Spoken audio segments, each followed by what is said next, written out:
16వ అధ్యాయము 7వ వచనం. ఒకని ప్రవర్తన యెహోవాకు ప్రీతికరమగునప్పుడు ఆయన వారి శత్రువులు సహా వారికి మిత్రులుగా చేయను. మా ప్రియ పరలోకపు తండ్రి, వందనాలు స్తుతులు స్తోత్రాలు చెల్లించుకుంటూ అయా ఈ లేఖన అప్పగిస్తున్నాం. మా ప్రవర్తన మీకు ప్రీతికరంగా ఇష్టంగా ఉన్నప్పుడు మా శత్రువుని సైతం మిత్రులుగా మారుస్తాను శ్రమించిన దేవా. బైబిల్ గ్రంథంలో అయా వారికి మిత్రులుగా ఎలా మార్చావో మా అనుదిన జీవితంలో మా చుట్టుపక్కల కానీ మా బంధువుల్లో కానీ సంఘంలో సమాజంలో మాకు శత్రువులుగా ఉన్నవారు కానీ మమ్మల్ని శత్రువులుగా అనుకుంటున్నారు కానీ మిత్రులుగా మార్చమని నజరేయుడైన యేసు నామములో అడుగుచున్నాము తండ్రి, ఆమేన్. మనందరికీ యూనివర్సల్ గా శత్రువు ఉన్నాడు. ఆయన మిత్రులు తెచ్చుకోవాకండి. ఎవరతను కాదు, సాతాను. సాతాను ఎవరు? సాతాను. శత్రువు అని మిత్రుడు అని చెప్పాల. శత్రువు యూనివర్సల్ అందరు కలిపి సాతాను. వాడు మన మిత్రుడిగా మారాలంటే ఆడ అవసరంలా. ఇక్కడ దేవుడు మాట వాక్యం చెప్పి ఒకరి ప్రవర్తన యెహోవాకు ప్రీతికరమైనప్పుడు అంటే మన ప్రవర్తన, నీ ప్రవర్తన, నా ప్రవర్తన దేవుడు ఇష్టకరంగా మారినప్పుడు నిన్ను శత్రువులుగా అనుకున్న వారు మిత్రులుగా మార్చబడతారు. నువ్వే శత్రువులుగా చూసిన వారు ఒకరోజు వారు నీకు మిత్రులుగా మార్చబడతారు. ఈ వాక్యంలో ఎవరు దేవుడు శత్రువుగా భావించిన వారు మిత్రులుగా మార్చాడు చూస్తే ఎలా ఒక శత్రువు మిత్రులుగా మారాలంటే అయిపోతానండి. ఇప్పుడు మీకు అర్థం కోసం మాట చెప్తాను. ఎదురింటి చెత్త మన ఇంటి ముందు వేసారు అనుకోండి, ఏదో కొంతమంది ఉంటారు వాళ్ళ ఇంటి ముందు చేసుకోరు, పక్క ముందు వేసేస్తారు. పక్కన వాళ్ళ బొమ్మ ఫ్రీగా ఉంది కదా అని ఉల్లిపాయ తొక్కలు, ఆ చెత్త, ఈ చెత్త, ఈ టమాటా మొక్కలు, కూరగాయల మొక్కలు చెత్త ఏదో అలా కోసేస్తారు. కాలువ వేసేది మన ఇంటి పెడితే మళ్ళీ ఊరుకుంటారా? డాష్ డాష్ డాష్ ఎవరు వేసారు? ఖాళీ పూరించుకోండి మామూలు కాబట్టి ఎవరు వేసారు, దేనికి వేసారు, ఏ డాష్ వేసింది, ఏ డాష్ వేసింది అంటే ఎవరు చూడలేదు కాబట్టి డాష్ డాష్. అప్పుడేమవుతారు? వాళ్ళు మనకి శత్రువులుగా మారిపోతారు. వాళ్ళు బయటికి రాలేరు, తినలేరు, బయటికి రాలేరు, మన తిన్ను వెళ్ళలేరు. తిడుతున్నాం నేనే వాళ్ళు వేసాను అని చెప్పి ధైర్యం వస్తారా? ఇంకా నేను కష్టం చెప్తారు. కానీ అప్పుడేమవుతారంటే తెలియకుండా మనకి శత్రువులుగా మారిపోతారు. వాళ్ళు చేసిన తప్పైనా మనకినప్పుడు ఏమవుతారు? వాళ్ళు శత్రువులుగా. అంటే శత్రువు అంటే మీకు సాతాను మాత్రమే శత్రువు కాదు, వాడు శత్రువు ఎక్కడ అవసరం లేదు. ఇక్కడ మనుషుల గురించి చెప్తున్నాడు. మీ ప్రవర్తన దేవుడికి ఇష్టకరంగా మారినప్పుడు, అనుకూలంగా మారినప్పుడు మీ పక్కన గొడవ పడేవాళ్ళు ఉంటే, జగడాలు ఆడేవాళ్ళు ఉంటారే, చంపులు పెట్టేవాళ్ళు ఉంటారే, నిందలేసే వాళ్ళు ఉంటారే, అపహాసకులు ఉంటారే, బాగుపడితే చూడకుండా వారం లేకుండా ఉంటారే, మనకు పైకి మాత్రం చక్కగా ఇంటికి వచ్చి మాట్లాడి అన్ని బాగుండి పక్కనకెళ్ళి వీళ్ళకే ఇట్టా ఉందంట, వాళ్ళే ఇట్టా ఉన్నారంట, మొన్నటిదాకా ఎక్కడున్నారు ఎట్టున్నారని చెప్పి మళ్ళీ అక్కడ ఈ ఇంటికి వెళ్ళి రకరకాల కొండలు చెప్పేవాళ్ళు ఉంటారే. వీళ్ళందరూ మనుషులు మన శత్రువులే. ఎవరు?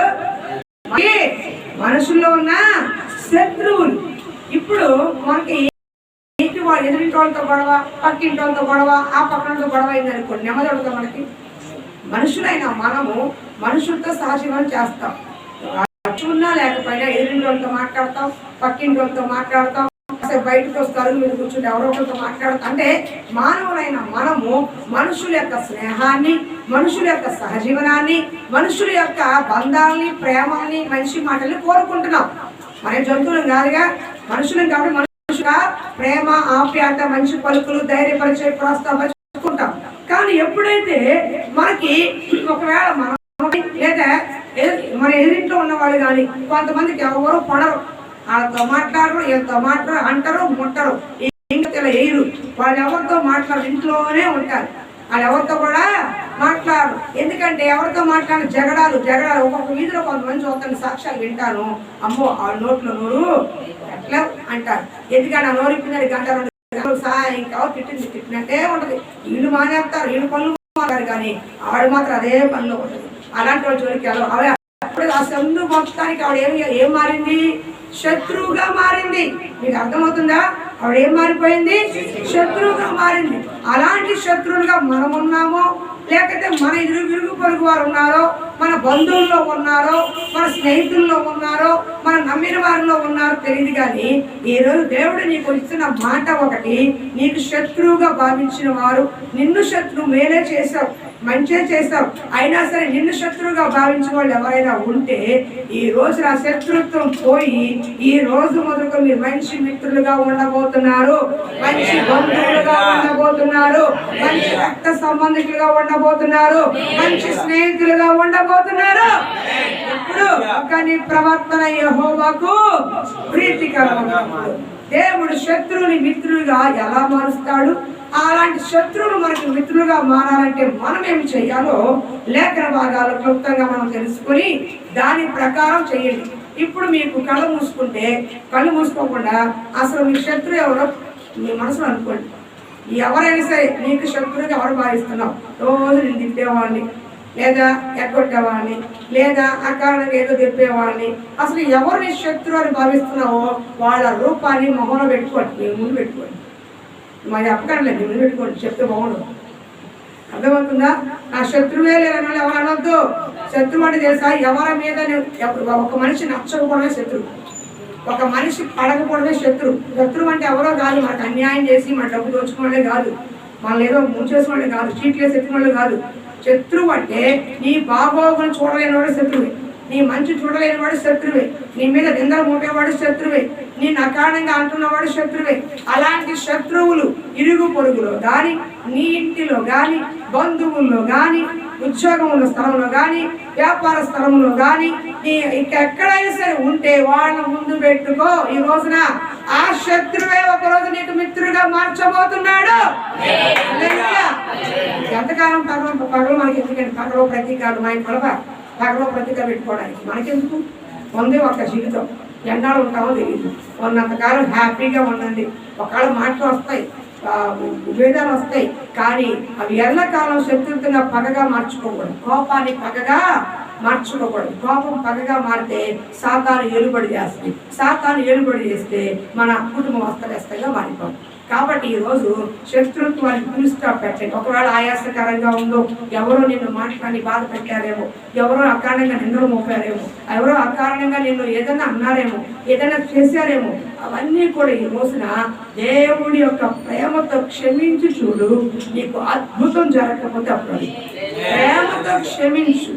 ఈ దావీదు ఎలా క్షమించాడో ఆ విధంగా నువ్వు క్షమించగలిగితే, దేవుడు నిన్ను నన్ను ఎలా క్షమించాడో ఆ విధంగా క్షమించగలిగితే ఒక అద్భుత కార్యాన్ని, ఒక గొప్ప ఆశీర్వాదాన్ని దేవుడు తప్పకుండా నీకు ఇవ్వబోతున్నాడు. కాబట్టి ఎవరు కూడా అశ్రద్ధగా లేకుండా చక్కగా వినండి. కానీ ఏమండి వాళ్ళు అట్లా కన్నారండి, ఇట్లా కనండి, 40 ఏళ్ళు పగండి, 30 ఏళ్ళు అండి, 25 ఏళ్ళు అండి, పెళ్ళైన కొత్తలో అండి మా అత్తగారు ఎట్ట అంది, పెళ్ళైన కొత్తలో అండి మా మామగారు ఎట్ట అన్నారని అసలు ఏం పట్టించుకోవద్దు, వదిలేండి, ఏమీ పట్టించుకోవద్దు. ఈ రోజున ఎందుకో తెలుసా, దేవుడు వాక్యం సాగిస్తుంది, నువ్వు మనుషుల పాపం అంటే నీ ఎడ తప్పిదం చేసిన వారిని క్షమించకపోతే దేవుడు నిన్ను క్షమించడం. వాక్యం సెలవిస్తుంది మత్తయి సువార్తలో, నేను వాళ్ళ మొహమే చూడను, వాళ్ళ బొమ్మమే పక్కను, చచ్చిన వాళ్ళ ఇంటి మొహం చూడండి, చచ్చిన తాళే వస్తారు, చచ్చిన తాళేది ఒక సౌండ్ వస్తాయి. అది కాదు, ఈ రోజు తీర్మానం తీసుకో.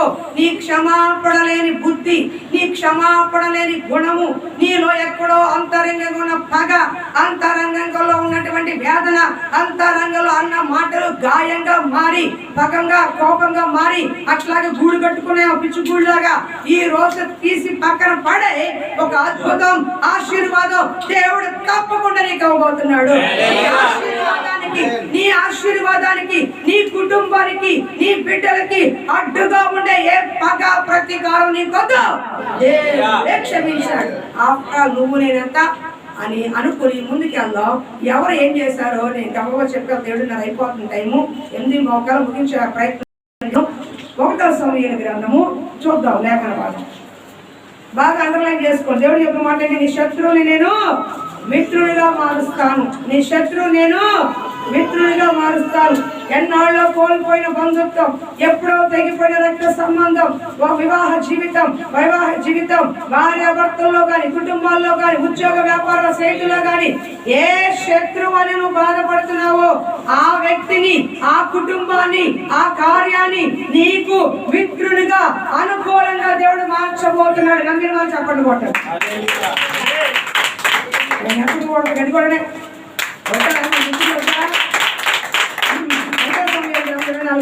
తీసి పెట్టుకోండి పక్కన చదువుకున్నాం. 1 సమూయేలు గ్రంథము 24వ అధ్యాయం. ప్రవీణలో కూడా ఒక్కసారి క్షమాపణ చెప్పేసిందంటే శనివారం కల్లా పని అయిపోతుంది. హల్లెలూయా. 24వ అధ్యాయం చదవద్దాయి, నేను చదువుతున్నాయి ఇక్కడ. సారీ, ఒక్క నిమిషం. 24వ అధ్యాయము 16, 17, 19 వచనం.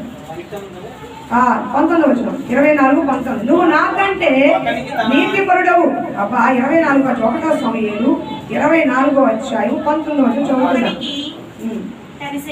కాదు, నువ్వు నాకంటే ఒకరికి తన శత్రువు దొరికినలా మేలు చేసి పంపివేయినా ఈ దినమున నీవు నాకు చేసిన దాన్ని బట్టి యెహోవా ప్రతిగా నీకు మేలు చేయునుగాక. నిశ్చయముగా నువ్వు రాజు అవుతోని ఇశ్రాయేలు రాజ్యంలో నీకు స్థిరపరచని నాకు తెలియని సౌలు, రాజైన సౌలు దావీదుతో ఈ మాట చెప్తున్నాడు. వినండి, బాగా వినండి అమ్మ. క్లుప్తంగా మీకు స్టోరీ నాకు చెప్తున్నాను. రాజైన సౌలు దావీదును వేటాడటానికి, చంపటానికి వచ్చిన సౌలు దావీదుతో అంటున్నాడు, శత్రువు దొరికితే ఎవరైనా వదిలేస్తారా? చేతికి చిక్కిన శత్రువుని ఎవరైనా వదిలేస్తారా? నువ్వు వదిలేసావయ్యా. నువ్వు నాకంటే నీతిపరుడవు. నువ్వు చేసిన దానికి, నువ్వు చూపించిన క్షమాగుణానికి, మంచి బుద్ధికి నీకు దేవుడు ప్రతిగా గొప్ప మేలు నీకు చేస్తాడు. నిశ్చయముగా నా తర్వాత నువ్వే రాజు అవుతావు అంటున్నాడు. ఈ మాట ఎవరు పలికారు? బంధువులు పలకలా, భార్య పలకలా, భర్త పలకట్లా, బిడ్డలు పలకట్లా, ఎవరు పలకట్లా. ఇది చంపాలనుకున్న శత్రువు పలుకుతున్నాడు. ఎందుకు చంపాలనుకున్నాడంటే నేను ఫస్ట్ నుంచి చెప్పట్లేదు. గొలియాతు ఒక ఛాలెంజ్ చేశాడు ఇశ్రాయేలు ప్రజల దగ్గరికి వచ్చి. గొలియాతు ఎవడంటే అల్లుడు, ఇశ్రాయేలు ప్రజల దగ్గరికి వచ్చి యుద్ధం చేయమన్నాడు. వాడు అంత హైట్ ఉంటాడు, ఎంతో పెద్ద పొడుగరి, చాలా హైట్ ఉన్న మనిషి. అయితే వాడితో యుద్ధం చేసి గెలిస్తే మా రాజ్యం మీది, లేదా ఎవరో కలుగుతున్నారు, మీ రాజ్యము మాది అని ఇష్టానుసారంగా మాట్లాడుతూ కూలుతూ, మీలో దమ్మున్న వాడు మగాడు ఎవరైనా ఉంటే, రాజు అయినా మీలో ఎవడైనా ఉంటే, దమ్మున్నవాడు ఉంటే నా దగ్గరకు యుద్ధం చేయండి. సహజంగా వీళ్ళు 6 అడుగులు ఉంటారు, 6 అడుగులు ఉంటారు, బాగా దృఢంగా ఉంటారు ఇశ్రాయేలు ప్రజలు, సైనికులు. కానీ ఈ 6 అడుగుల కంటే 10 అడుగులు ఎక్కువ ఉన్నవాడు, అంటే ఇంత హైట్ కంటే అంత హైట్ ఉన్నాడు మనిషి, ఈ ఫ్యాన్ కంటే హైట్ ఉన్నాడు మనిషి. అలాంటి మనిషిని చూసినప్పుడు అంత పొడుగరి, అంత భారీ శరీరము, చెయ్యి చూస్తేనే ఒక అప్పడంలో కొడితే అణిగిపోతాడు. వాడి దగ్గర అంత భారీ ఈట ఉంది. అంత గొప్ప శక్తివంతులైన గొలియాతుని జయించడానికి ఎవరికి ధైర్యం సరిపోలా. అంత గొలియాతుని చంపడానికి ఎవరికి, ఇశ్రాయేలు ప్రజల సైన్యంలో ఎవరికి ధైర్యించాలి? ఆఖరికి రాజు కూడా సరిపోరా. ఇశ్రాయేల్ రాజు ఎవరు? సౌలు. సౌలు కూడా భయపడ్డాడు. అమ్మో, ఇంత వాడిని నేను గెలవలేను అని లోపల కూర్చున్నారు. ఒక రోజు అన్నలకి క్యారెట్ తీసుకొచ్చాడు దావీదు. తండ్రి వెళ్ళి, అయ్యా యుద్ధంలో మీ అన్నయ్యలు ఉన్నారు, చాలా రోజులు అయిపోతుంది, వాళ్ళ యోగక్షేమాలు కనుక్కొని ఈ జున్ను గడ్డలో ఈ అడవి తేనె తీసుకెళ్ళి మీ అన్నయ్యలకి ఇవ్వని చెప్పి ఆహారం పంపించాడు. వెళ్తున్నప్పుడు మధ్యలో ఈ మాటలు విన్నాడు. గొలియాతు అరుస్తున్నాడు, ఎవడు లేడా? దమ్మున్నవాడు ఎవడు లేడా? మంచి మగాడు ఎవరు లేడా? నాతో సైన్యం చేయలేరా? మీ దేవుడు అలాంటి వాడేనా అని దూషిస్తున్నాడు. ఈ దూషణ మాటలు దావీదు పడి ఎవరు జీవము గల దేవుణ్ణి ఈ ఫిలిష్తీయుడు, ఒక అన్యుడు ఎలా దూషిస్తున్నాడు, నేను వెళ్తా యుద్ధానికి అన్నాడు. అప్పటికి 17 సంవత్సరాలు, ఇంచుమించు 16-17 సంవత్సరాలు ఎవరో ప్రాయంలో దావీదు ఉన్నాడు. రాజుగా యుద్ధాలు జరిగించిన వాడు రాజు సౌలు. యుద్ధాలు జరిగించిన ఇశ్రాయేలు ప్రజల సైన్యం ఉన్నారు. వాళ్ళు ఎవరి వల్ల కాంది జీవము గల దేవుణ్ణి దూషిస్తున్నాడని, ఒక అన్యుడు దేవుణ్ణి దూషిస్తున్నాడని, దేవుణ్ణి తిడుతున్నాడని, దేవుణ్ణి హీనపరుస్తున్నాడని రోషము కలిగాడు. ఎవరు? ఈ రోజున దేవుని బిడ్డలైన వారికి రోషం కలగాల్సిందండి. మిమ్మల్ని అన్నప్పుడు కాదు రోషం. ఒకవేళ మాట పడినంత మాత్రాన మరేం తక్కువ అయిపోయావు. మన దేవుడు మనకంటే రోషం కలిగిన దేవుడు. నీ పిల్లలు అంటే నువ్వు ఊరుకుంటావా? ఇప్పుడు తనుజ అని ఎవరిని కొట్టారనుకో, బయట వాళ్ళు ఊరుకుంటారా? మన పిల్లలు కొడితే ఊరుకోం, మరి మనము దేవుడి పిల్లలు. దేవుడు ఎలా ఊరుకుంటాడు? నిన్ను ముట్టినవాడు నా కనుపాపను ముట్టిన వాడితో సమానం అన్నాడు. నిన్ను ముట్టినవాడు దేవుడి కంట్లో ఏలిపెట్టే దమ్ము ఎవరికైనా ఉందా? లేదు. తన పిల్లలు ఎలా కాపాడుకోవాలో దేవుడికి బాగా తెలుసు. కాబట్టి రోషము మన దేవుడిని బట్టి పూనాలి. నువ్వు క్రైస్తవుడు అయినందుకు రోషముగా బతకాలి. నువ్వు క్రైస్తవుడిగా ఉన్నందుకు రోషముగా దేవుడి పని చెయ్యాలి. నువ్వు క్రైస్తవుడిగా ఉన్నందుకు జీవము గల దేవుణ్ణి అన్యులు దూషిస్తుంటే, అన్యులు తిడతంటే నువ్వు మందిరానికి వెళ్ళేవాడి కదా, చర్చికి వెళ్ళేవాడి కదా, ఇట్లా ఉన్నావేంటి, అట్లా ఉన్నావేంటి, అలా మాట్లాడుతున్నావేంటని వాళ్ళు మాట్లాడే అవకాశం ఇవ్వకుండా మనం రోషంగా బ్రతకాలి. అది రోషమైన బ్రతుకంటే. అందుకనే అక్కడ అన్ని తిట్టినా సరే వాళ్ళు చలం లేదు. కానీ జీవము గల దేవుని దూషిత వీడు ఎవడరా, ఎంత తోడరా అంటే ఏంటయ్యా బాధ? చేతులు పడిపోతున్నాయి. తెప్పమన్నావు, చూడమన్నాడు. అక్కడ కూర్చొని దిప్పు. ఏం చెప్పొచ్చాను? చేయకండి. ఏం చెప్పాను? దేవుని బిడ్డలైన వారు మరి అక్కడ ఉన్నప్పుడు దావీదు కోపం వచ్చి రోషం పోని నేను వెళ్తా అన్నాడు. అయ్యా వాడు చూసి యుద్ధసుడు అంత హైట్ ఉన్నాడు, రాజు నేనేం చేయలేకపోయాను, 10,000 మంది సైన్యం, లక్షల మంది వాడు ఏం చేయలేకపోతున్నారు, నువ్వు బాలుడవు, చిన్నవాడు, నువ్వేం చేస్తావు అడిగాడు. నేను గొర్రెలు కాసుకున్నప్పుడు సింహం వస్తే దేవుడు ఆత్మను బట్టి చీల్చి పడేశాడు, ఎలుకబంటి వస్తే చంపేశాడు, కాబట్టి ఈయన్ని కూడా అట్లాగే లేపేస్తాను, నేను పంపించు అన్నాడు. వాడి విశ్వాసాన్ని చూసి బాలుడు చూసి ముచ్చటపడి పంపించాడు. దేవుడు ఆత్మతో ఉన్న అభిషేకం పొందిన దావీదు, అభిషేకం పొందిన సౌలు ఏం చేయలేకపోయినా దేవుడు ఆత్మతో నింపబడిన దావీదు రోషం కొని వెడిసరాయి తీసుకెళ్లి గొలియాతు ముందు నిలబడి నా దేవుని దూషిస్తుంది మెత్తడు కానీ తిప్పి తిప్పి తిప్పి ఒక్క రాయేస్తే ఈ నుదురు తగిలి ఇలా పడ్డాడు. పడంగానే వాడి కత్తిని తీసుకుని తలకాయ నరికేశాడు. వాడి కత్తిని తీసుకుని తలకాయి నరికేశాడు. అక్కడంతా గొలియాతు. అప్పుడు వస్తుంటే ఈ ప్రజలందరూ చూశారుగా, దావీదు సౌలు 1000 కొలను చంపాడు, దావీదు 10,000 కొలను చంపాడు. అంటే 10,000 మందికి సమానమైన ఒక శత్రువు చంపాడు గొలియాతుని. అందుకని ప్రజలు మెచ్చుకొని పొగుడుతున్నారు, ప్రశంసిస్తున్నారు. సౌలు 1000 కొలది, దావీదు 10,000 కొలది అన్నప్పుడు వెంటనే సౌలుకి అసూయ పుట్టింది. నేను రాజుని, నాకు కొద్ది పొగడతా, ఆడు నా కింద పనిచేసేవాడు పనోడు, వాడికి అంత పొగడతా, నాకు 1000 కొలిది వాడికి 10,000 కొలిదా అని ఏం పోయాడు? అసూయ పడ్డాడు. ఏం పడ్డాడు? అసలు అసూయ పడే కార్యం అంటే అది నా వల్ల కాలేదు, నా మొహానికి రాజున అయ్యుండి నాకు చేత కాలేదు, నా వల్ల కాదు, నా పనుడు చేశాడు. ఏ విధంగా అయినా దేవుడు కృపగా పని జరిగిందిరా బాబు, దేవుడు నామానికి మహిమకరంగా చెప్పాల్సింది పోయి వాడిని పొగిడినందుకు కక్ష పెట్టుకున్నాడు. ఈ రోజు వీడిని పొగిడారు. వీడు జనాలకో ప్రజల్లో మంచి పేరు వచ్చేస్తుంది. పేరు వచ్చిన తర్వాత రాజు అయిపోతాడు. నా తర్వాత నా కొడుకు అవ్వాలి రాజు, వీడు ఎందుకు అవ్వాలి, వీళ్ళే పేరు, వీడు ఉంటే నాకు నా రాజ్యానికి ముప్పు, కాబట్టి దావీదుని లేపేయాలని ఒక కక్ష పూనాడండి సౌలు. ఏమన్నా కారణం ఉందా కక్ష పెట్టుకోవడానికి? ఏమన్నా కారణం ఉందా? కొంతమంది మన చుట్టుపక్కల అయిన వారు అకారణంగా మనం నిర్ణయిస్తారు, అకారణంగా దూషించేస్తారు, అకారణంగా తిడతారు. అది ఎందుకంటే ఎక్కడ మీద నేల మీద పొంగు మీద పెడతారు. ఏళ్ళకే ఉన్నట్టు మహా, వీళ్ళే కొనుక్కున్నట్టు మహా, వీళ్ళే ఇట్లా ఉన్నట్టు మహా అని రకరకాల ఎక్కడపక్కలు ఏం చేస్తారు, నిష్ఠూరాలు మాట్లాడతారు. కొత్త పూలు కట్టుకుంటూ నలుగురు కూర్చుని ఈ దిక్కు మన సొల్లు మాటలు మాట్లాడుకుంటే నాకేముంది, నువ్వు చూసావు నా క్లాస్ పార్టీకి కొన్నారు, మన దాకా ఏ దిక్కు లేదు, ఇప్పుడు మాత్రం కొన్నారు, కొన్నారులే భలే మేము కొంటాం, తర్వాత నువ్వు తెచ్చినా కొడుకు. ఈలోపు ఏంటి అక్కసు, మీకు అసూయ బయటకు వచ్చేస్తుంది. ఇలాంటి అసూయ పనులు మన చుట్టుపక్కలే ఉంటారు, వాళ్ళు కూడా సుమా అలాంటి అసూయ పనులు కూడా దేవుడు మిత్రులుగా పోతున్నాడు. హల్లెలూయా. కుటుంబాలు కొల్చాలనుకున్నవాడు, కుటుంబాన్ని పడగొట్టాలనుకున్నవాడు, ఒకరు బాగుపడితే వెనకలాగా వాడు, మంచి మంచి ఉద్యోగాల్లో ప్రమోషన్లతో పైకి ఎదుగుతూ ఉంటే తోటి ఉద్యోగస్తులే, తోటి పనివారే చూడలేక చెప్పుడు మాటలు యజమాని చెప్పి వాడు లేటుగా వస్తున్నాడు, వీడు ఎటు చేస్తున్నాడు, అటు చేస్తున్నాడు, ఏ విధంగా పేకాలి, వీడు మన ముందు ఉండకూడదని తోటి ఉద్యోగులే ఎంతో అసూయ పనులు ఉంటారు బయట. తోటి వ్యాపారస్తులే అసూయ పనులు ఉంటాయి పక్కన ఉన్నట్టు. హల్లెలూయా. అటువంటి వారిని కూడా దేవుడు ఈ రోజున మిత్రులుగా మార్చబోతున్నాడు. మరి అటువంటి చంపడానికి వచ్చిన దావీదు సౌలు, దావీదు ఏం చేయాలి? ఏం చేయాలి చూడండి. ఇప్పుడు ఏం చేసిన ఒక్కొక్కటి చదువుకోవడం ముందుకు ఒక టైం అవుతుంది. నేను సాయంకాలం ఇంకోటి చెప్తాను. దీంట్లో 2 ఘట్టాలు ఉన్నాయి. ఇప్పుడు ఒకటి చెప్తారు పార్ట్ 1, తర్వాత సాయంకాలం కూడా అద్భుతంగా ఉంటుంది. అవకాశం తప్పకుండా రండి. సాయంకాలం 2వ భాగం చెప్తే టైం అవుతుంది కాబట్టి.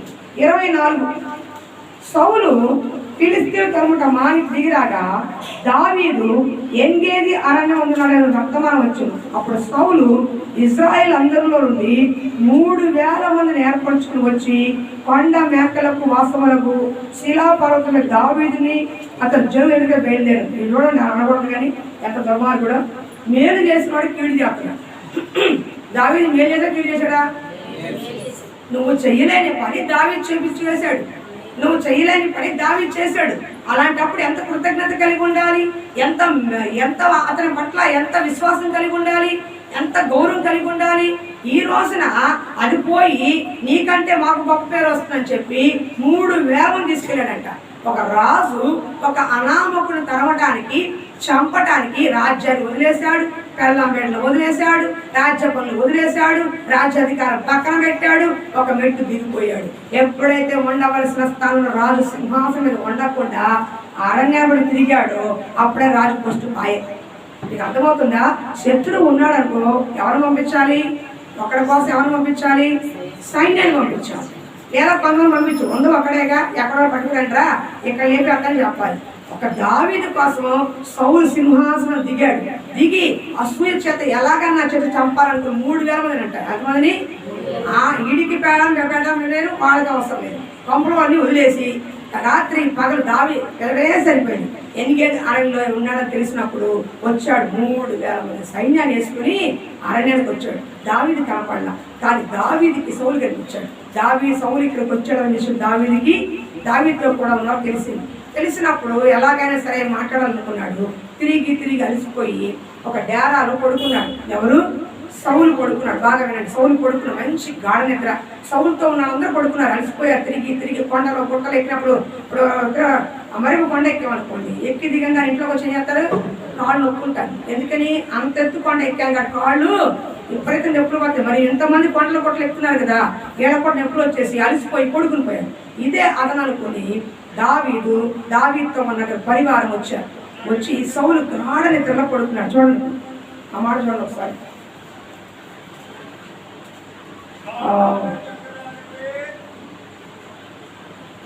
దావీదు అంటే దాని చూడండి. దావీదు పైన దావీదు వచ్చి సౌలు తెలియకుండా అతని వస్త్రపు చెంగు కోసాడు. ఏం చూసానంట?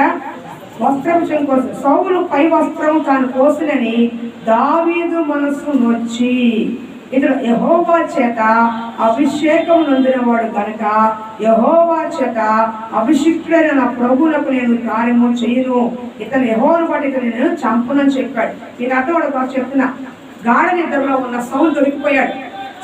సౌలుకి దేవుడు దావీదుని శత్రు చేతికి అప్పగించలా, శత్రువుని దావీదు చేతికి అప్పగించాడు. ఇప్పుడు దావీదుని చంపడానికి రాత్రి పగలు తిరుగుతున్న సౌలు కనపడితే దావీదు ఏం చేయాలి? సహజంగా నన్ను చంపడానికి వచ్చిన వాడిని ఏం చేస్తారండి? మనం కొడతాకి రాకముందే చెయ్యట్టుకు మనం కొట్టేస్తాం. నేను కొడతావా అని కొట్టేస్తాం. కొట్టడానికి వచ్చిన వాడు చెయ్యెత్తక ముందే మనం కొట్టేస్తాం. తిట్టడానికి 2 మాటలు అనకముందే 10 మాటలు తిట్టేస్తాం. ఇక్కడ చంపే అవకాశం వచ్చిన గాఢ నిద్రలో ఉన్నవాడు పక్కన ఈటి ఉంది, సౌలు ఈటి ఉంది.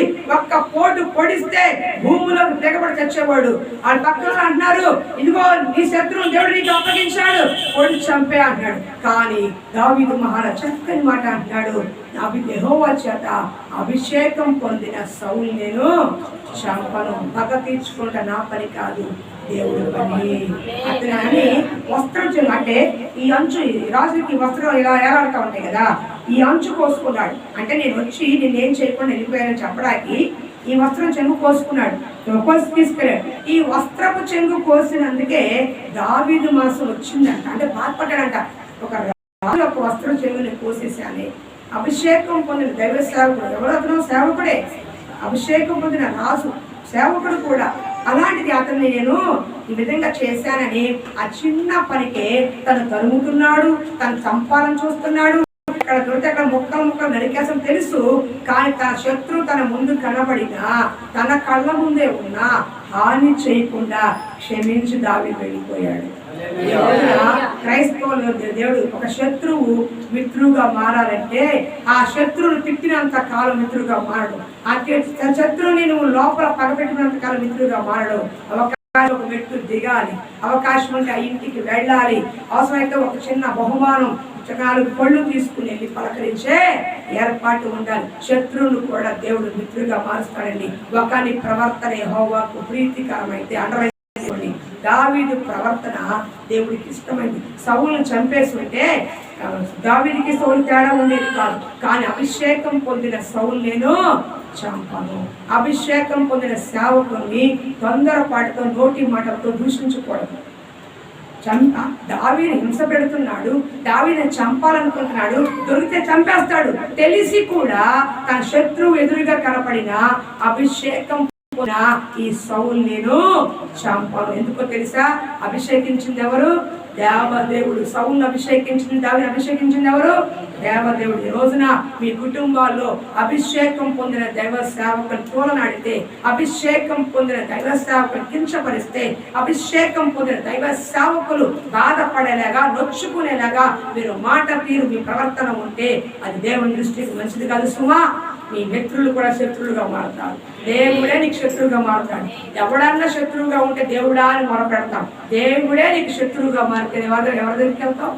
ఎవరి దగ్గరికి వెళ్ళలేదు. ఎందుకు తెలుసా? నీ మంచి కోరుకునేవారు, నీ కుటుంబాన్ని ప్రేమించేవారు, నిన్ను నరకానికి తప్పించేవారు, నీ బాగోగులు చెప్పేవారు, నీకు ఎక్కడ ఏది ఎప్పుడు అవసరమో వారి ద్వారా దేవుడు నీకు ప్రతిదీ కూడా నేర్పించేవాడు. అటువంటి దైవ సేవకుల్ని హీనపరచడం, అగౌరవపరచడం, తోలనాటము, వెనకాల కామెంట్లు చేసుకోవడం, నవ్వులాటుకోవడం ఇవన్నీ దేవుడు చూస్తున్నాడు సుమా. దావీదు తెలియదా? దావీదు కూడా రాసే, దావీదు యుద్ధం చేసినవాడే ఒక్క కూడా కొడితే అయిపోతుంది. ఎరా నన్ను చంపడానికి చెప్ప, దేవుడికి స్తోత్రం, నా శత్రువే నా దగ్గర తీసుకొచ్చాడు, పొడిసాయి అబ్నేరు పొడిసాయి అని అంటే దెబ్బ తెచ్చుండే పొడిసావు. అవునా? అదే నీ శత్రు నీ దగ్గరికి వస్తే నా కాళ్ళ దగ్గరికి వచ్చావురా నువ్వు. ఒకప్పుడు ఎలా ఉన్నావు తెలుసా? ఇప్పుడు నా కాళ్ళ దగ్గరికి వచ్చావు, మనం గెలవీగుతాం. లేదా ఎప్పుడన్నా ఏదైనా మంచిగా మాట్లాడితే ఇంకో రకంగా అనుకుంటాం. దయచేసి ఎప్పుడు అలా అనుకోబాకండి. ఒక మనిషి సహాయం కోరి వచ్చిన, ఒక మనిషి పశ్చాత్తాపం దగ్గరికి వచ్చిన, ఒక మనిషి ప్రేమతో నీ దగ్గరికి వచ్చిన వాడు వాళ్ళని నొప్పించిన వాడు, బాధ పెట్టిన వాడు, బాధ పెట్టిందో నొప్పించిందో నీ ఇంటికి కానీ నీ గుమ్మానికి కానీ నీ ఇంటికి వచ్చినప్పుడు ప్రేమతో నువ్వు ఆదరించాలి, కానీ శత్రువుగా భావించి తోసేయకూడదు. శత్రువుగా భావించి తోసేయకూడదు.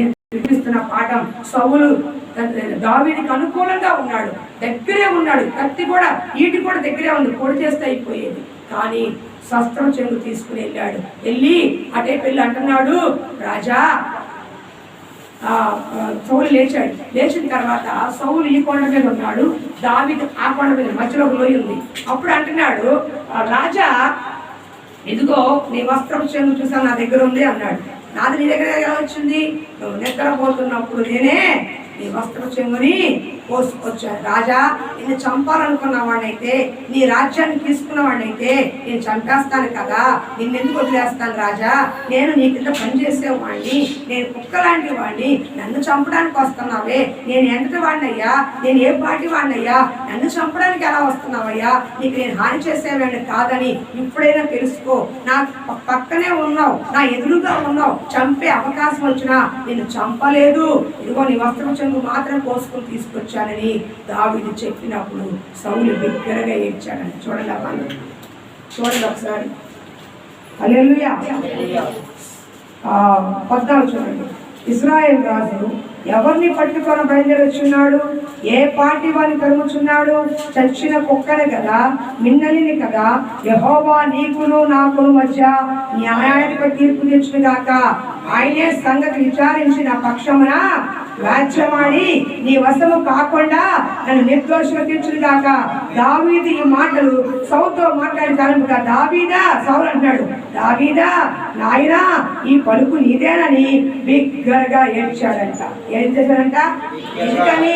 సౌలుని, దావీదుని ఎంతగా చంపాలనుకున్నాను, దావీదుని నాశనం చేయాలనుకున్నాను, దావీదుని ఎంత చంపాలని పగలు రాత్రి అరణ్యంలో జనాలేసి తిరుగుతున్నాడు. కానీ నా శత్రువుని నేను చేతికి చిక్కినా సరే నన్ను క్షమించి చంపకుండా వెళ్ళిపోయాడంటే నువ్వు నాకంటే నీతిమంతుడు అయ్యా, ఏమంటున్నాడు?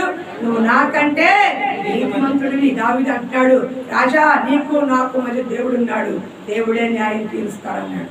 ఆ మాట గమ్ముకు అనే ముందు ఎవరినైనా జాగ్రత్తగా అన్నాడు. దేవుడు న్యాయం తీర్చాలంటే చాలా భయంకరమైన మాట. అది చాలా మంది నోటి పుప్పుసుకుని అనేస్తారు, దేవుడు చూసుకుంటాడు. దేవుడు చూసుకోవడం లేదు, దేవుడు న్యాయం తీర్చడం లేదు.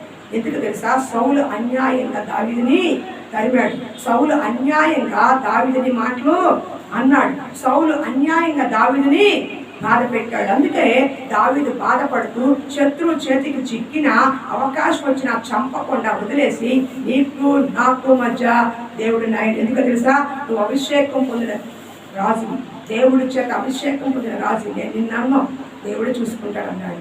ఒకవేళ సేవకులు తప్పు చేసినా, బయట వాడు తప్పు చేసినా, బయట ఎవరన్నా తప్పు చేసినా అది దేవుడు చేసే పనే కానీ మీ పని కాదు. మీరు నోటి మాటతో కానీ ఎవరితో కానీ అనొద్దు.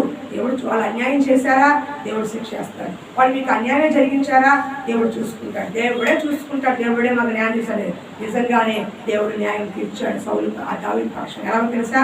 తర్వాత కాలంలో దావీదు ఎప్పుడైతే క్షమించి వదిలేశాడో తర్వాత దావీదుని తరవడం మానేశాడు. తరవడం మానేసి బిగ్గరగా ఏడ్చి పశ్చాత్తాపడయ్యా, నువ్వు నాకంటే నీతిమంతుడు అయ్యా, ఇప్పుడు చెప్తున్నాను నేను, నువ్వే రాజు అవుతావు, నేను కాదు, నా కొడుకు కాదు, ఈ రాజ్యము నీదే, రాజ్యము నీదే, చిరకాలం రాజుగా ఉంటావని ఒక శత్రువు చేత పొగిడించుకున్నవాడు దావీదు మహారాజు. ఎందుకు కొడుకు వారు ఉన్నారే, ఇంతమందిలో ఈ వీధిలో కాపురం చేస్తున్నారు, పేటలో కాపురం చేస్తున్నారు, మిమ్మల్ని శత్రువులుగా భావిస్తున్నారా, మిత్రులుగా భావిస్తున్నారా? మీ అయిన వారు శత్రులుగా చూస్తున్నారా, మిత్రులుగా చూస్తున్నారా? ఏ రకంగా చూస్తున్నారు? నువ్వు ఎవరన్నా వెళ్ళినప్పుడు ఏ రకంగా చూస్తున్నారో ఒకసారి. కొంతమంది మంచిగా చేసినా అది వేరే అనుకుంటారు, అది వేరే విషయం. కానీ కొంతమంది నోటి మాట ద్వారా పద్దాక గొడవ పడి ఆ వీధికే శత్రులుగా మారిపోతారు. కొంతమంది ఏదో ఒక క్రియలు కార్యాలు చేసి శత్రులుగా మారిపోతారు. ఒకవేళ అలాంటి స్థితిలో ఎవరన్నా మీకు శత్రులుగా ఉన్నవాళ్ళు, శత్రువుగా మారిన వాళ్ళు, ఒకవేళ మీరు ఎవరికైనా శత్రువుగా మీరు మారారేమో పరిశీలించుకొని ఈరోజు దేవుడు చెప్తున్న పాఠం, క్షమించు, పగ తెచ్చుకుంటా, నా పని దేవుడు న్యాయం తీరుస్తానని దావీదు తప్పుకున్నాడు. నిశ్చయంగా సౌలుకి దేవుడు న్యాయం తీర్చాడు. తెలుసా దావీదుకి? ఒక రోజున సౌలే యుద్ధంలో ఆత్మహత్య చేసి చచ్చిపోయాడు. ఎలా చచ్చిపోయాడు? చివరాఖరికి తన కొడుకు, తను అందరూ ఒకే రోజు చచ్చిపోయారు యుద్ధంలో. ఆఖరికి తను పొడుచుకుని చచ్చిపోయాడు. సౌలు మామూలుగా చచ్చిపోవాలా, ఆత్మహత్య చేసుకుని చచ్చిపోయాడు. దేవుడు దావీదుని తరిమినందుకు, దావీదుని ఇబ్బంది పెట్టినందుకు, దావీదుని కష్టపెట్టినందుకు, దావీదుని కన్నీరు పెట్టినందుకు, ఎన్నిసార్లు దావీదు సౌలు చేత బాధపడి మొరపెట్టాడు, వాటన్నిటికీ దేవుడు ఒకరోజు న్యాయం తీర్చేశాడు. రోమా పత్రిక చూడండి ఒకసారి. రోమా పత్రిక 12వ అధ్యాయం 19వ వచనం. రోమిలికి రాసిన పత్రిక 12వ అధ్యాయము 19వ వచనం. రోమా మీకు మీరే పగ తీర్చుకొనక దేవుని ఉగ్రతకు చోటియుడి. పగ తీర్చుట నా పని, నేనే ప్రతిఫలం ఇద్దును అని ప్రభువు చెప్పుచున్నాడని రాయబడి. అవును, ఇక్కడ ఏం చెప్పొచ్చు అంటే దేవుడు పగ తీర్చుకోండి. ఎవరి పని అంట? చూడమ్మా, ఎవరి పని? కీడుకు ప్రతి కీడు ఎవరికి చెయ్యొద్దు, మనుషుల దృష్టికి యోగ్యమైనది చేసి ఆలోచన ఉండి, శక్యమైతే చేతన మటుకు సమస్త మనుషులతో సమాధానంగా ఉండి దేవుని ఉగ్రతకు చోటీయుడి. పగ తీర్చుకోట నా పని, నేనే ప్రతిఫలం ఎత్తును. కాబట్టి నీ శత్రువు ఆకలి కొని ఉంటే భోజనం పెట్టము, దప్పికొని ఉంటే దాహమేమో. అలాగూ చేయటం వలన తల మీద నిప్పులు కుప్పలుగా పోయిదు. కీడు వలన జయింపబడక మేలు చేత జయించు. అమ్మ వినండి అమ్మ, ఇక్కడ దేవుడు చెప్తున్న మాట, మీకు మీరే పగ తెచ్చుకోబాకండి. మన అన్యాయంగా అన్నారు, బాధ పెట్టారు, కష్టపెట్టారు, నిందలు వేశారు, ఎప్పుడో ఏదో చెయ్యరాని నేరాలు అంటగట్టారు. ఏం చేసినా సరే ఒకవేళ ఆ మనసు బాధగా ఉందా, గాయంతో ఉన్నావా, ఆ మాటే పట్టుకున్నావా, ఆ మనిషిని చూస్తే గుర్తొస్తుందా, ఇంటికి వెళ్తే గుర్తొస్తుందా, ఉద్యోగానికి వెళ్తే గుర్తొస్తుందా, ఏ స్థితిలో నువ్వు ఉన్నా ఈ రోజున మోకరించి ఒక మాట చెప్పయ్యా, నన్ను బాధ పెట్టిన వాడిని, నన్ను ఇబ్బంది పెట్టిన వాడిని క్షమిస్తున్నానయ్యా, నువ్వు కూడా క్షమించని చెప్పు. ఒక అద్భుత ఆశీర్వాదం ఇంటికి వస్తుంది. నువ్వు ఆశీర్వాదం అడ్డుకి నీ ఆశీర్వాదం అడ్డుకి నీ పగా ప్రతీకారం అడ్డు రాకూడదు. ఎందుకంటే నువ్వు క్షమిస్తే దేవుడు కార్యం చేస్తాడు. నువ్వు మనసులో పెట్టుకున్నంతగా నాకు బాగుంటాను. ఎప్పుడైతే క్షమించి దేవుడికి అప్పగిస్తావో బాగా తీర్చుకుంటా నా పని నిప్పులు కుక్కలుగా పోతాడు దేవుడు తల మీద నిప్పులు పోసుకుంటారా? పూలు పోసుకుంటారా? ఎవరు పెళ్లికి పూలు వేస్తారు, అక్షంతలు వేస్తారు. నిప్పులు పోసుకుంటారా? ఎవరికి పోసుకుంటే కాలిపోతాడు. నీతో పెట్టుకున్నవాడు కాలిపోతాడు, నీ కుటుంబంతో పెట్టుకున్నవాడు కాలిపోతాడు. బాగా తీర్చుకుంటా ఆయన పని అన్నారా అంటే నేను సేవలు నేర్చుకున్నది ఫస్ట్ నేను కూడా అనేదాన్ని, ఏదన్నా అరిసేదాన్ని. కొన్ని నేర్చుకున్నాను. నేను మౌనంగా వచ్చి దేవుడు చెప్పాను, ప్రభావ వాళ్ళని ఇట్టా అన్నారు, వాళ్ళు ఇట్టా బాధ పెట్టారు, వాళ్ళు ఇట్టా చేశారు, అట్టా చేశారు. నేను దేవుడికి వచ్చి చెప్పేసి నువ్వే చూసుకో ప్రభావ అప్పటికి చెప్పరా. ఏదో ఒకటి ఎక్కడో చోట కనబడతానే ఉంది. ఏది ఏమైనా దేవుడు చేస్తే మనం కొడితే బొక్క వాచింది, దేవుడు కొడితే 32 కొట్టాలి కింద పడతాం. ఏది కావాలి నీకు? మళ్ళీ జోలికి రాడు, నీ శత్రువుని జోలికి రాడు. కాబట్టి బాగా తీర్చుకుని ఆయన పని. దావీదుకి అవకాశం ఉన్నా, నీకు తిట్టే అవకాశం ఉన్నా నువ్వు తిట్టకూడదండి. అవతల వాళ్ళు ఒకవేళ నీకేదైనా అన్యాయం చేసి వాళ్ళకి కష్టం కలిగినప్పుడు నన్ను అన్నారు కాబట్టే కదరా నీకు ఎట్ట అయిపోయావు, నన్ను అన్నావు కాబట్టే కదరా ఎట్ట జరిగింది నీకు, నన్ను అన్నావు కాబట్టే కదే నీ జీవితం ఎట్ట అయిపోయిందని పొరపాటును కూడా క్రైస్తవ బిడ్డలైన మీరు మీ నోటితో పలకండి. ఆ శాపం తెచ్చుకోవద్దు. ఎందుకో తెలుసా? శ్రీ శత్రువు పడినప్పుడు నువ్వు ఉల్లసించొద్దు. ఎందుకంటే ఈ రోజు వాడు పడ్డాడు, కానీ ఒకరోజు మనం కూడా పడే అవకాశం ఒకరోజు వస్తుంది. నీకు శత్రువులు ఉంటారుగా, వాడు కూడా నేను అట్టాగంటే నువ్వు పడిపోతే నేను ఎవరు చెప్తాను? కాబట్టి ఓబద్యా గ్రంథం చూడండి. ఓబద్యా గ్రంథం నేను కూడా ఒకే చెప్తాను, సాయంకాలం చెప్తాను. ఇంకో ఉదయం చెప్పిన సాయంకాలం కూడా అవకాశం ఉంటుంది తప్పకుండా. ఓబద్యా గ్రంథం ఆమోస్ పక్కనే చూడండి. ఓబద్యా చెప్పయ్యా. ఓబద్యా పేజీ నెంబర్ 761. 761 నీ సహోదరి శ్రమ దినమున చూచి నువ్వు ఆనందముందతగదు. నీకు అర్థమవుతుందా? 760 అందరూ చూడండి, అండర్లైన్ చేసుకుని కావాలంటే. దేవుడు చెప్తున్న మాట, నీ శత్రువు పడిపోయినప్పుడు, నీ ఇరుగు పొరుగు నీకు ఇబ్బంది పెట్టినప్పుడు, వాళ్ళకి ఏదైనా రోగాలు రొప్పులు వచ్చి బాధపడి ఒకళ్ళ ఇంట్లో వాళ్ళు లేచిపోతే, కష్టం వస్తే, బాధ వస్తే, ఆ పిల్లలకి ఏదైనా కీడొస్తే, క్రైస్తవ బిడ్డలైన మీరు దేవుడు న్యాయం తీరుస్తాడే, దేవుడే చూసిన ఊరుకోలే, కానీ దానిని బట్టి మీరు ఆనందించొద్దు అంటున్నాడు. నిన్ను అన్నందుకు వాళ్ళకి శిక్ష చేశాడు దేవుడు, కానీ వేసాడు చూసావా, ఏదో చూసావా, బలే అని ఆనందించొద్దు. చూడండి, దేవుడు అండలేం పెట్టుకోండి మాట హృదయంలో రాసుకోండి. నీ సహోదరి శ్రమ దినమున చూచి నువ్వు ఆనందింపదగదు. యూదా వారి నాశన దినమున వారి స్థితిని చూసి నువ్వు సంతోషింపదగదు. నా చెరువులు ఆపద దినమున నువ్వు వారి గుమ్మములో చొరబడకూడదు. వారు ఆపద దినమున నువ్వు సంతోషపరచు వారి బాధని చూడతగదు. అంటే ఒకవేళ నిన్ను ఇబ్బంది పెట్టిన వారు, నిన్ను బాధ పెట్టిన వారు కష్టపడుతున్నప్పుడు, మంచంలో ఉన్నప్పుడు, ఏదైనా అయినప్పుడు నన్ను అన్నావు కాబట్టి ఇట్లా జరిగిందిరా, నన్ను అన్నావు కాబట్టి ఇలా జరిగింది చేసావురా అని నువ్వు ఆనందించకూడదు. అది ఎవరి పని? దేవుడి పని. నిన్ను అన్నంత దేవుడు చేశాడు. దావీదు అన్నందుకు దావీదు ఏం చేయలేదు, కానీ దేవుడు మాత్రం ఊరుకోవాలి. గుర్తుపెట్టుకోండి, నిన్ను అన్నందుకు, నిన్ను అవమానపడి నువ్వు ఊరుకుంటావేమో, నీ తండ్రి ఊరుకోడు. నన్ను అన్నందుకు నేను ఊరుకుంటానేమో, నా తండ్రి ఊరుకోడు. అర్థమవుతుందా? ఇజ్రాయేల్ మీద ఇజ్రాయేల్ని అవమానపరిచారని, ఇజ్రాయేల్ని కఠినపరిచారని, ఇజ్రాయేల్ని బాధపరిచారని దేవుడి పగ ఎలాంటిదో తెలుసా? 450 సంవత్సరాలైన పగ ఎట్టి తీర్చాడు. అమాలేకులు లేపమన్నాడు సౌలు ద్వారా. ఎప్పుడో ఇజ్రాయేల్ ప్రజలు అన్నారు, అమాలేకులు అడ్డుపడ్డారు, ఆటంకపరిచారు, ఇబ్బంది పెట్టారు. ఇప్పుడు సమయం వచ్చింది లేపేయాలన్నాడు. అప్పటికి నిర్గమకాండలో చేసిన సంగతి 1వ సమూయేలు గ్రంథం చెప్పాడు. సౌలు రాజునిగా అమాలేకులు లేపేసే అన్నాడు. అంటే ఏంటి? నా ప్రజలైన వారిని, నా బిడ్డలైన కష్టపెట్టావా, మాట అన్నవా, జాగ్రత్త, నేనున్నా నా బిడ్డలతో. ఎవరున్నారు నీతో? ఎవరున్నారు? నీ భర్త రాకపోవచ్చు, నీ భార్య రాకపోవచ్చు, నిన్నంటే నీ బంధువులు రాకపోవచ్చు, నీ రక్షణ లేవచ్చు. నిన్ను అంటే నీ దేవుడే దిగొస్తాడు. నిన్నైనా నన్నైనా అంటే ఎవరు దిగొస్తారు? కాబట్టి పగ తీర్చుకుంటా దేవుడు పని. నీ సొంత చేతితో పట్టుకునేంత కాలం వాడికి ఏమీ కాదు. శత్రువు చక్కగా బుల్లెట్ కొనుక్కుంటాడు, కారు కొనుక్కుంటాడు, కానీ ఎప్పుడైతే దేవుడికి అప్పగిస్తామో అప్పుడు చూస్తాం వాళ్ళ ఇబ్బంది ఏంటో. కానీ ఆ సమయంలో కూడా చేతనైతే వెళ్ళి పరామర్శించు. చేతనైతే వెళ్ళి పలకరించు. అరే అక్కడ అన్నావు కదరా, అందుకే నాకు జరిగింది, ఇక అన్నావు కదే అంటే జరిగిందని అక్క నా పక్కన చెప్పదు. ఇది క్రైస్తవులకి తగదు. ఒకవేళ ఆ పరిస్థితి మీకు వస్తే, మనకు వస్తే వాళ్ళ అలకైంది, రేపు మనకు వస్తే తట్టుకోలేదు. కాబట్టి అలాంటి ప్రభువా చేసిన తప్పే, అయిపోయింది క్షమించేయాలి. వాళ్ళు కూడా ఇప్పుడు మిత్రులుగా మారతారు. వెళ్ళి అమ్మాయి కష్టంలో ఉన్నావా అంటే అన్నంటే ఒకప్పుడు నేను అన్నందుకు సిగ్గుపడతానండి. ఇప్పుడు రాజు చంపడానికి వచ్చాడు, దావీదు సమాధాన పడ్డాడు, ఏమి చేయలా. కానీ రాజు ఏడ్చాడా లేదా? నువ్వు నాకంటే నీతిపరుడు అయ్యా, నేను నిన్ను చంపడానికి వస్తే నేను నీకు దొరికిపోయినా, నీకు తిట్టే అవకాశం ఉన్నా, కొట్టే అవకాశం ఉన్నా, చంపే అవకాశం ఉన్నా నన్ను ఏమీ అనకుండా వదిలేసావే, నువ్వు నాకంటే నీతిపడు, నీ మంచితనానికి నేను సిగ్గుపడుతున్నానని రాజు ఏడ్చాడంట. నువ్వు చూపించే మంచితనానికి, నువ్వు చూపించే ప్రేమకి ఒకప్పుడు నిన్ను అన్నారు, దూషించారు, బాధ పెట్టారు, కష్టపడ్డారు. కానీ అలాంటి వాడి కష్టం పరామర్శిస్తే ఒకప్పుడు నిన్ను అన్న మాట నిమిత్తం, నిన్ను తిట్టిన తిట్టు నిమిత్తం, నేను అవమానపరిచిన నిమిత్తం ఒకరోజు సిగ్గుపడతారు. వాళ్ళు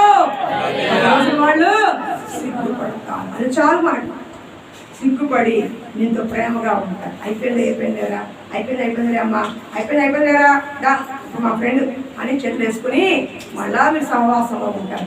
అది మనకు కావాలి. అంతేగా జీవితకాలం పగ అంటే మనం కడపడం. సారీ, అవునా కాదా? ఏమంటే కడుపులో ఏముంటాయంట? బాంబులు అంటే. నాకు తెలియదు కడుపులో ఏముంటాయి బాంబులు. పగ ఆ ఇంటికి ఈ బాంబు, ఈ ఇంటికి ఆ బాంబు, ఆ ఇంటికి ఈ బాంబు.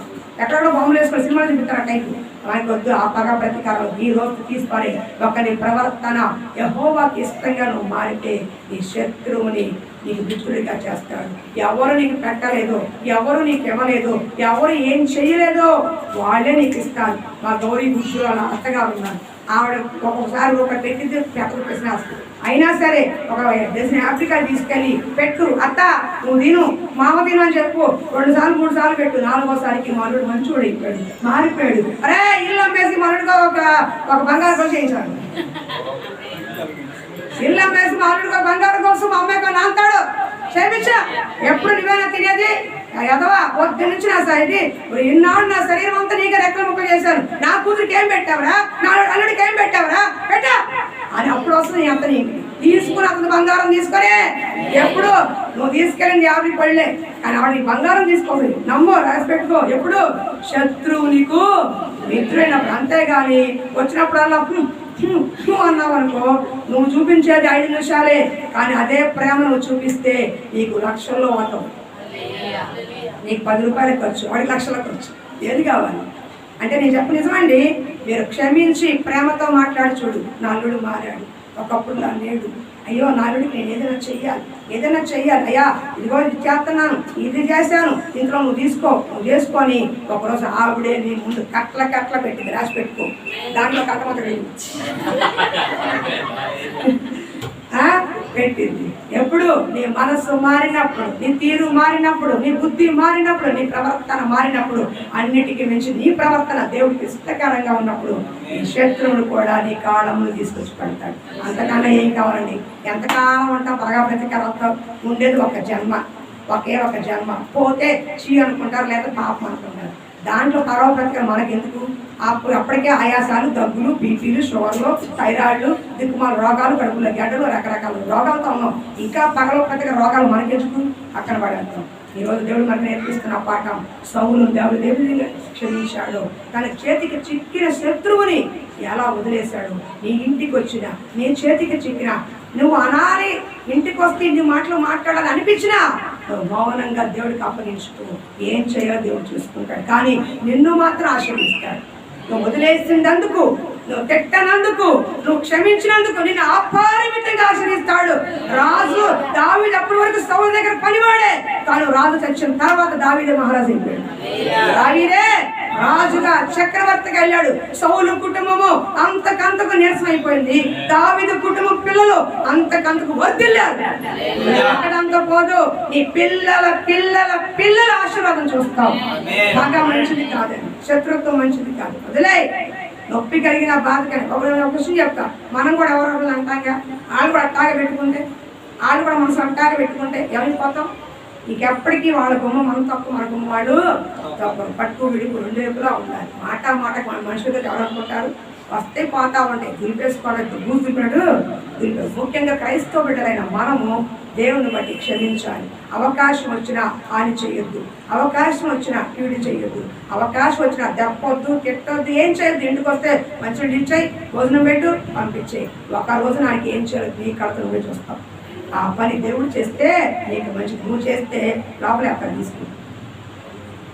కాగా దేవుడు చేస్తే ఏముండదు, కానీ మనుషులను మనబడితే 7 చుక్కలు లెక్కాలి. 14 సంవత్సరాలు అంతే కదా. అంతే కదా, జైల్లో ఉన్నారు బందికాలంలో. కాబట్టి దయచేసి ఈరోజు పగ ప్రతీకార ఎవరి మీద ఉంటే, మా మీద, సంఘస్థుల మీద, కుటుంబస్తులు, బంధువులు, అత్తగారు, మామగారు, అల్లుళ్ళు, బావలు, బామరుదులు, నీకు ఎవరైనా బంధుత్వాలు నాకు నిలిచాలి. ఆ ఏ బంధుత్వాలు ఏమన్నాయో, స్నేహితులు, ఉద్యోగ వ్యాపారాలు, సమాజం, సంఘం, ఇరుగు పొరుగు వాడు, డెవలప్మెంట్ కింద ఉన్నవాడు ఎవరైనా సరే యేసు నామములో క్షమించబడతావు. అది నీకు ఆశీర్వాదం. ఆఖరిగా ఒకే ఒక్క వచనం చదివి నేను ముగించేస్తున్నాను. మీరు ఆశీర్వదించబడాలంటే ఒకే ఒక్క పాటించండి. 1 పేతురు 3:9 నేను చెప్పి ముగిస్తా. సాయంకాలం 2వ అవకాశం ఉన్నాడు, మంచి వాటి 2వ భాగం చెప్తాను. 2వ వ్యక్తి గురించి సమయం లేదు, జల్దీ 10 వరకు ముగించేస్తున్నాను. 1 పేతురు 1:9 చదవండి. 3:9 సారీ 1 పేతురు 3:9 ముఖ్యంగా వెళ్ళిపోవాలి. సరిగా ఆశీర్వాదములకు అమ్మ చెప్పండి అందరూ రండి. ఆశీర్వాదములకు వారసులవుటకు చెప్పండి. ఆశీర్వాదములకు వారసులవుటకు ఏది పిలువబడితిని కనుక కీడుకు ప్రతి కీడైనను దూషణకు ప్రతి దూషణైనను నేను చెయ్యను. ఆమేన్. ఇది రాసి పెట్టుకోండి. ఇప్పుడు వాక్యం చదువుతున్నా. ఆశీర్వాదానికి వారసులకు మీరు పిలవబడితే, మనము ఆశీర్వదించబడటానికి పిలవబడ్డాం. నాశనానికి వెళ్తాకి, శాపములో ఉంటాకి, దౌర్భాగ్యంగా ఉంటాకి, దిక్కుమలో ఉంటాకి, దరిద్రులుగా ఉంటాకి, అప్పుల పాలై ఉంటాకి, రోగాలతో ఉంటే పిలవబడలా. దేవుడు తన బిడ్డల్ని ఆశీర్వదించాలని, ఉన్నతంగా ఉండాలని కోరుకున్నాడు. అందుకు మీరు దోషణకు ప్రతి దోషణ చేయబాకని, కీడుకు ప్రతి కీడు చెయ్యాలి. అది నా పని. నువ్వు ఆశీర్వాదకరంగా ఉండు, నిన్నేమనంటే నేను చూసుకుంటా అంటాను. కాబట్టి ఈ రోజున మనకు నేర్పిన పాఠం, సౌలు దావీదు జీవితంలో సౌలు తరుగుతూ ఉన్నాడు, కానీ దావీదు అవకాశం వచ్చినా ఏమీ చేయలేదు. నీకు మాట అనే ఒక అవకాశం ఉన్నా, తిట్టే అవకాశం ఉన్నా, కొట్టే అవకాశం ఉన్నా బయటికి రాకూడదు, దేవుడికి అప్పగించుకోడు. కాబట్టి దయచేసి అభిషిక్తులైన సేవకులతో మీరు జాగ్రత్తగా ఉండండి అమ్మా. తెలుసో తెలియక మీరు ఒక్కొక్కసారి నోరు జారుతున్నారు, మీ ప్రవర్తన అవతలకి ఇబ్బందికరంగా ఉంటుంది. ఒక్కొక్కసారి బాగుంటారు, ఒక్కొక్కసారి మొహాలు ఎలా ఉంటాయో కూడా తెలియదు. ఇప్పుడు మేమంటే అరిసామనుకోండి, అది ఆత్మ సంబంధమైంది, కానీ మీరు కేకలేస్తే అది శరీర సంబంధమైంది. మీకు మాకు తేడా ఉంది. మేము కూడా మనుషులమే కదా, అంటే మొహం తిప్పుకుంది, నేనెంత మొదలు చెప్పదు మేము అందుకెళ్ళి అలా భవిష్యంగా మేము కూడా ఉన్నాం అనుకో, ఎవరికి నష్టం? మీకు మాకు ఇద్దరికి నష్టం, తద్వారా దేవుడికి నష్టం. మరి మేము తట్టుకోవట్లేదా? మీరు ప్రజలు చెప్పినా చెప్పకపోయినా, మొహం తిప్పుకున్నా, ఎట్లా ఉన్నా, ఏ రకంగా చూసినా, సెంటర్లు వేసుకున్నా, నవ్వుతూ మాట్లాడినా, ఏ రకంగా వేసినా మళ్ళా మీ గుమ్మాలకు ఎందుకు వస్తున్నాము? దేవుడి ప్రేమను బట్టి. వాక్యం ఏంటో తెలుసు కాబట్టి, ఆ వాక్యం ఏం చేస్తుందో తెలుసు కాబట్టి, తెలుసో తెలియక మాట్లాడతా క్షమించయ్యారు ఇక్కడ ప్రార్థన చేస్తాను. అదే మనస్ఫూర్తి నేను కూడా చెప్తే మోసేలాగా టాపు లేచిపోతాను. హల్లెలూయా. ఆశీర్వదించబడిన చెయ్యండి, అభిషేకించబడిన చెయ్యి. ఎలా పడితే అలా మీరు చేయకండి. దానికి పద్ధతి, మర్యాద, గౌరవం చూడండి. అలాగే శత్రువులను కూడా మీరు మిత్రులుగా మార్చుకోండి. ప్రార్థన చేసుకున్నాం, జాన్బాబు ప్రార్థన చేస్తుండగా అందరూ ఏకీభవిద్దాం. అయ్యా లాస్ట్లో కంటి పాప, ఆ కంటి పొర గురించి ప్రార్థన చేయండి. సరివానా?